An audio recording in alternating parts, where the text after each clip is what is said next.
ایک بہت بڑے عرب عالم سے سنا، شیخ صالح العثیمین رحمہ اللہ تعالی، انہوں نے بیان میں فرمایا کہ عرب اسرائیل کی جنگ میں عربوں کو کبھی بھی فتح بولو نا نہیں ہوگی،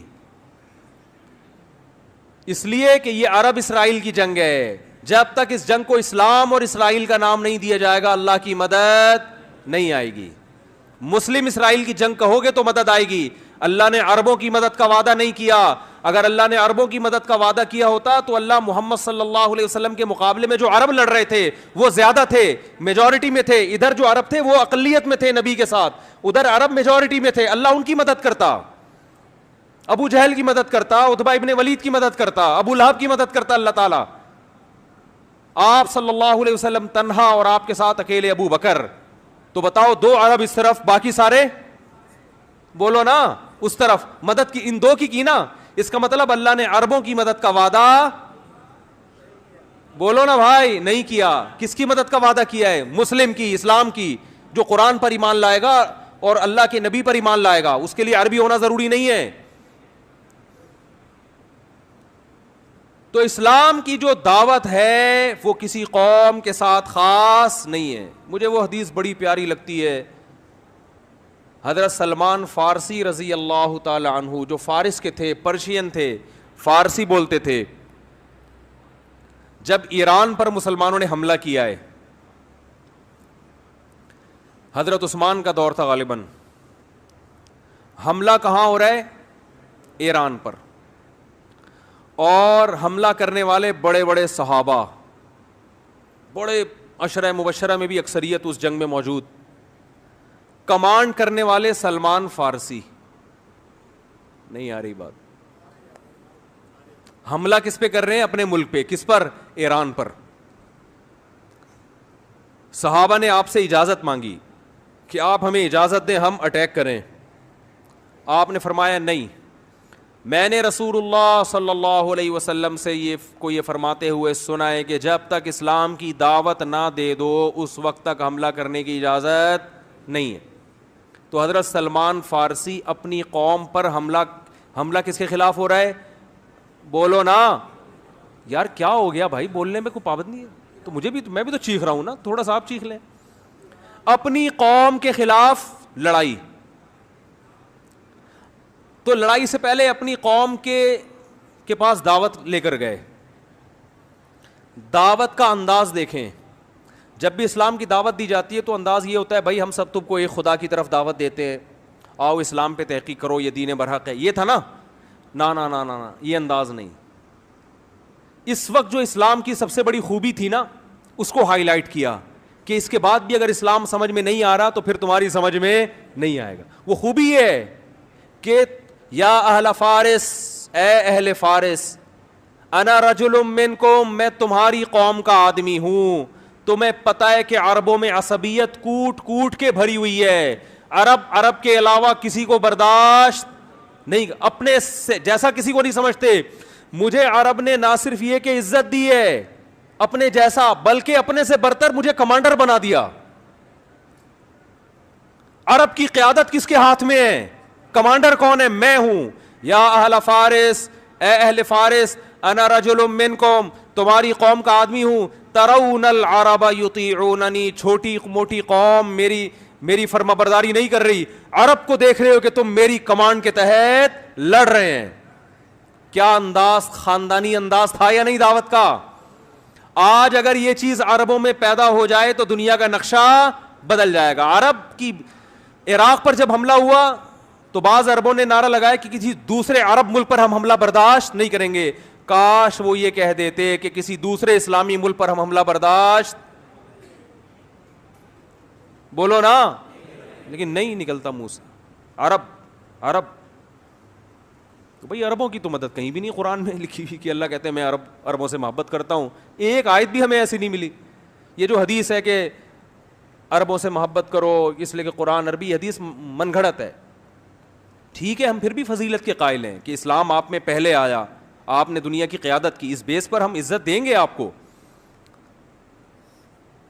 لیکن اللہ کی طرف سے مدد اس بیس پہ نہیں آئی. جب بنو عباس کی خلافت کا، اسلام میں 2 خلافتیں عربوں کی آئی ہیں اور تیسری خلافت اجمیوں کی. بنو امیہ کی خلافت ختم، پھر بنو عباس کی خلافت جب ختم ہوئی تھی اسلام تباہ ہونے والا تھا، لیکن ترک کھڑے ہوئے اور اللہ نے ان کے ذریعے اسلام کو دوبارہ زندہ کیا. اور یورپ کی آنکھوں میں آنکھیں ڈال کے بات کرتے تھے. اس وقت بیت المقدس محفوظ تھا. ترک خلیفہ سے اسرائیل نے بیت المقدس کی تھوڑی سی زمین مانگی تھی. ترک خلیفہ نے کہا تھا کہ مٹی لے جانے کی بھی اجازت نہیں ہے.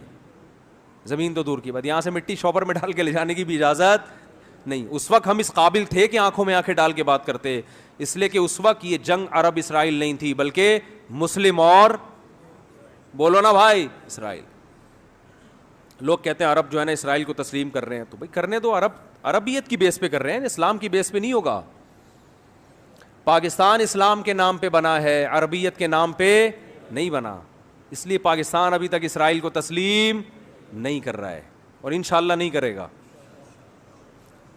اور اگر حکمران کرنے کی کوشش کریں گے تو ہم کرنے نہیں دیں گے انشاءاللہ. بیس اسلام ہے. آج کل میں کچھ ایتھیسٹ کی تقریریں سن رہا ہوں، بڑے نالائق ہیں، بڑے ہوشیار ہیں، باتوں کو بڑا گھماتے ہیں. اچھا، انہوں نے پھر بتایا کہ اسی وجہ سے یہاں پر جو سنگل مدر والی خواتین ہیں نا، سنگل مدر، ایسی مائیں سنگل، وہ کیا کہتے ہیں اس کو، سنگل مدر تو سنگل ہی ہوتی ہے، ایک بڑا مشہور لفظ انگلش میں استعمال ہوتا ہے، سنگل پیرنٹ، یعنی اس کا فادر مارکیٹ سے کیا ہے، ہمیشہ کے لیے شارٹ ہو گیا. تو وہ ڈپریشن میں چلی جاتی ہیں ایسی، اور لاکھوں کروڑوں لڑکیاں اس طرح سے ڈپریشن میں گئی ہوئی ہیں. پھر ان کے لیے ادارے بنے ہوئے ہیں جو ان کو تسلیاں دیتے ہیں. یہ ہے آزادی، عورت کی آزادی، کماؤ، جاب کرو، مرد کے سہارے پہ مت جیو. ہمارے ہاں ذرا سروے کر کے دیکھو مردوں کا حال کیا ہے. لطیفے کس پہ بنتے ہیں شادی کے بعد؟ آدمیوں پہ بنتے ہیں. ٹھیک ہے کہ کچھ گھروں میں ناانصافیاں بھی ہوتی ہیں، ظلم بھی ہوتا ہے، مانتا ہوں، میجورٹی ایسی نہیں ہے. ایسی ہوتی تو یہ تمیز سے تھوڑی یہاں بیٹھے ہوئے ہوتے ٹوپیاں سر پہ لگا کے جمعے کی نماز. سب کے پیرنٹس جتنے یہاں لوگ بیٹھے ہیں، بتاؤ آپ سب کے باپوں نے آپ کی ماؤں کے ساتھ اچھا سلوک کیا، وفاداری کی کہ نہیں کی؟ اس پورے مجمع میں ایک آدھ شاید ایسا ہوگا جو یہ کہے گا میرے ابا نے میری اماں کے ساتھ اچھا نہیں کیا. 99.9% ایسے ہوں گے جو کہیں گے بھائی ہمارے ابا نے اماں کو گھر بھی لے کے دیا، ہمیں بھی اسکول میں پڑھایا، اور اب بھی ہماری اماں عزت احترام کے ساتھ گھر میں بیٹھی ہوئی ہیں. 99.9%.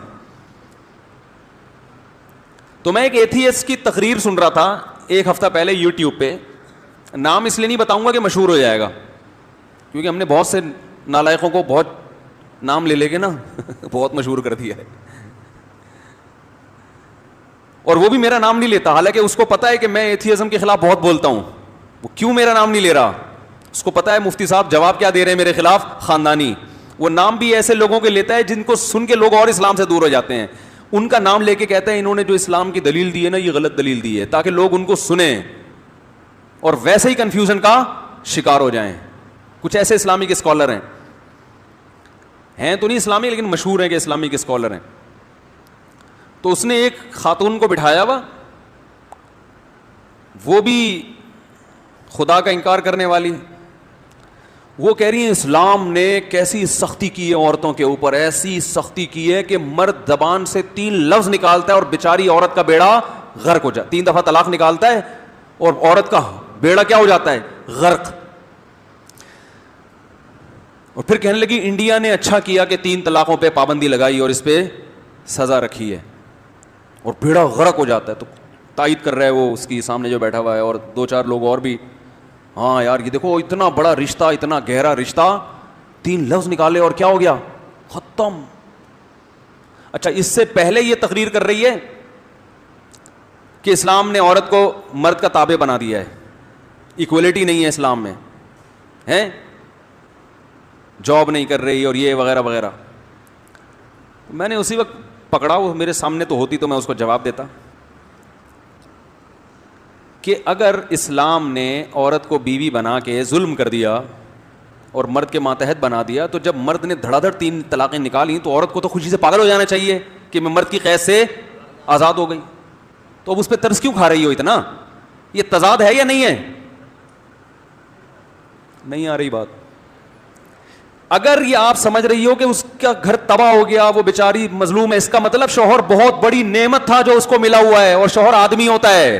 اس کا مطلب عورت کے لیے مرد یعنی ہسبینڈ ایک بہت مقدس رشتہ ہے, جس کو مل جائے اس کو شکر ادا کرنا چاہیے, اور یہ اسلام نے دیا ہے. نہیں آ رہی میرا خیال ہے بات؟ کھوپڑی نہیں ہے ان لوگوں کے پاس, باتوں کو کیا کر رہے ہیں, اپنی ہی باتوں میں تضاد. وہ جیسے میں نے بتایا نا, ویمن رائٹس والی خاتون ایک ٹی وی پہ میرے سامنے بیٹھی ہوئی تھی کیمرے میں, تو میں نے کہا مجھے وہ شکر ہے اس وقت میں نے ان کو یہ چٹکلا نہیں سنایا. ایک دفعہ میں نے ٹیلی ویژن میں ایسے کوئی چٹکلا سنا دیا تھا, جو اینکر کی جو ہنسی چھوٹی ہے نا, وہ کیمرے کے سامنے کہہ رہا ہے یار اللہ کا واسطہ مفتی صاحب ہلکا ہاتھ رکھو. تو وہ ویمن رائٹس کی جو خاتون تھی نا, انہوں نے خواتین کے حقوق میں کچھ ضرورت سے زیادہ بولتی ہیں. یہ مانتا ہوں خواتین پہ ظلم ہوتا ہے, تو مردوں پہ بھی ہوتا ہے, دونوں پہ ہوتا ہے. تو انہوں نے بولنا شروع کیا, ہمارے ہاں ڈیلیوری کے دوران ہر 3 منٹ میں اتنی عورتیں مر جاتی ہیں, اور تیزاب پھینکنے سے اتنی عورتوں کا بیڑا غرق ہو جاتا ہے, یہ کرنے سے اتنی عورتیں مر جاتی ہیں, پتہ نہیں 3 منٹ میں یہ, 4 منٹ میں یہ, 5 منٹ میں یہ, 6 منٹ میں اتنی عورتیں, 7 منٹ میں اتنی عورتیں. تو مجھے خیال ہوا, میں نے کہا کہ یار میں گھر فون کرتا ہوں, گھر والے خیریت سے ہیں, کہ اتنی 2-3 منٹ میں اتنی انہوں نے مار دی ہیں, تو پتہ نہیں میرے گھر میں کوئی زندہ بچا بھی ہے کہ نہیں بچا ہے. ایسی رپورٹ پیش کرو جو کم از کم. اور پھر میں نے کہا اتنی ڈلیوری ہو نہیں رہی ہے جتنی ڈلیوری سے عورتیں مار رہی ہیں. یہ ڈلیوری آج کل خواتین کے بچے کہاں پیدا ہو رہے ہیں, 2 کے بعد تو بریک ختم, 2 بہت 3 ہو گئے. بچوں کا ریشو اتنا کم, اتنے پیدا نہیں ہو رہے جتنے انہوں نے بچوں کی نسبت پیدا کرنے والی ماؤں کو مارا ہے اسپیڈ کے ساتھ. تو میں کہنے والا تھا محترمہ مر رہی ہیں, لیکن آپ کی اسپیڈ کچھ ضرورت سے زیادہ تیز ہے, تھوڑی اسپیڈ کم کر لیں. چاہیے نا, ہائی وے پہ لکھا ہوتا ہے نا کہ 120 سے اوپر الاؤ نہیں ہے, تو آپ 220 پہ پہنچ گئی ہیں, اس کو تھوڑا سا کیا کریں. لیکن میں نے کہا یار پہلی دفعہ کوئی ٹاکرا ہوا ہے ویمن رائٹس والوں کے ساتھ, ابھی ایسی میں نے بات کی تو یہ اپنی انسلٹ نہ محسوس کریں کہیں, اس لیے ہم تمیز سے ہی چلتے رہے. تو وہ جو ایتھیس اور خاتون ہے, وہ انٹرویو دیتے ہوئے یوٹیوب چینل پہ کہہ رہی ہے کہ اسلام نے, پہلے کہہ رہی ہے کہ اسلام نے عورت کو, مرد آزاد ہے, عورت بھی کیا ہے, آزاد ہے, کوئی ایک دوسرے کے غلام نہیں ہے, دونوں پیرلل ہیں, دونوں برابر ہیں. اور کہہ رہی ہے اسلام نے دیکھو 3 دفعہ زبان سے نکالو اور کیا ہو جاتا ہے, گھر بس اس کو زندگی تباہ. تو کیوں تباہ ہو گئی؟ اگر اسلام نے بیوی بنا کے عورت کو فار ایگزامپل فرض کرو غلام بنا دیا, تو آپ کو تو خوش ہونا چاہیے کہ اس غلامی سے نکالنا بہت آسان کر دیا اسلام نے. 3 دفعہ منہ سے بولو ختم. لیکن آپ مانتی ہو کہ مسلمان جب 3 طلاقیں دیتا ہے تو عورت کا بیڑا غرق ہوتا, مانتا ہوں کہ ہوتا ہے غرق. یہ غرق اس لیے ہوا ہے کہ یہ بہت بڑی نعمت اس کو ملی ہوئی تھی, اور یہ نعمت کس نے دی تھی؟ اسلام نے دی تھی, جو اس کو بھی محافظ, اس کے بچوں کا بھی محافظ. سمجھ میں آ رہی ہے بات؟ ہاں, یہ آپ کہہ سکتے ہیں کہ جب اتنی بڑی نعمت ہے عورت کے حق میں شوہر, اور پہلے تو میں بتا دوں بڑی نعمت ہے, تبھی تو اسلام عورت کو عدت گزارنے کا حکم دیتا ہے. اور فقہا اس کی حکمت, بہت سی حکمتوں میں ایک یہ بھی ہے کہ بزوال نعمت الزوج, شوہر کی نعمت اس سے چھن گئی ہے, اس کو احساس ہوگا اس کا, عدت گزارے گی, تاکہ دوبارہ شوہر ملے گا تو اس کی قدر کرے گی کہ مجھے سوگ منانے کا حکم شریعت نے اس لیے دیا تھا کہ شوہر ایک بہت بڑی نعمت ہے جو مجھ سے چھن گئی, ورنہ اسلام سوگ منانے کی کہاں اجازت دیتا ہے. رہا یہ کہ اتنی بڑی, وہ میرا ٹاکرا ہو تو میں اس سے بات کروں گا نا, میرا ٹاکرا ہوا نا اس خاتون سے, تو میں اس کو یہ پھر دلیل دوں گا, ہو سکتا ہے یہ دلیل اس تک پہنچ جائے. تو یہ ایک الگ بات ہے کہ اتنی بڑی نعمت ہے تو اسلام نے اس نعمت کو ختم کرنے کو اتنا آسان, بولو بھائی, بولتے کیوں نہیں, کیوں بنایا کہ بس 3 دفعہ 20 سال کے رشتے 3 دفعہ زبان سے لفظ بولا اور ہمیشہ کے لیے ختم, اتنا آسان کیوں کیا؟ اس کی 2 وجوہات ہیں. کتنی وجوہات ہیں؟ 2. پہلی وجہ یہ ہے کہ اسلام میں الفاظ کی بہت اہمیت ہے. اسلام آپ کے جو زبان سے نکلے ہوئے الفاظ ہیں ان کو ویلیو دیتا ہے. لہذا اسلامی معاشرے میں کامیاب زندگی گزارنے کے لیے آپ کو اپنی زبان کی حفاظت کرنی پڑے گی. اور اس